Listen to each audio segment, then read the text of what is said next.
Hello friends, welcome to Ravi seasonal. இன்னைக்கு வீடியோவில் நம்ம என்ன பார்க்க போகிறோம்னா, பிக் பாஸ் சீசன் 8ஓட ப்ரோமோ 3 தான் பார்க்க போகிறோம். நம்ம சேனலுக்கு யாராவது புதுசாக வந்திருந்தீங்கன்னா மறக்காமல் சப்ஸ்கிரைப் பண்ணிக்கோங்க.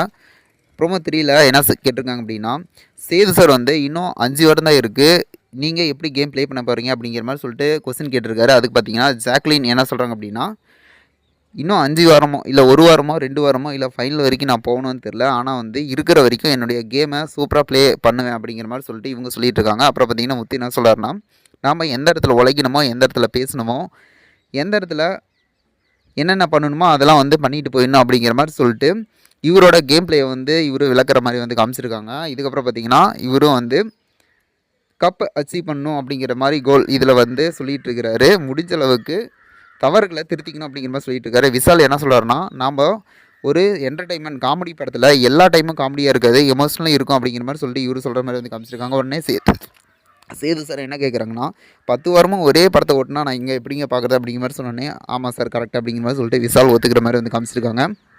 அதுக்கப்புறம் பார்த்தீங்கன்னா சௌந்தர்யா கிட்ட கேட்குறப்போ 5 வாரம் கடந்து போனாவே அது வெற்றி தாங்க சார் அப்படின்னு சொன்னோன்னே செம காமெடியாக செம ஃபன் ஆகிடுச்சு. எல்லாத்துக்குமே வெயிட் பண்ணி பார்ப்போம் என்ன நடக்கும் அப்படின்ட்டு. இவ்வளோ வீடியோனா மறக்காமல் சப்ஸ்கிரைப் பண்ணுங்கள், நம்ம டிஃபரன்ஸாக லைக் பண்ணி கமெண்ட் பண்ணி ஷேர் பண்ணுங்கள். Okay friends, thank you.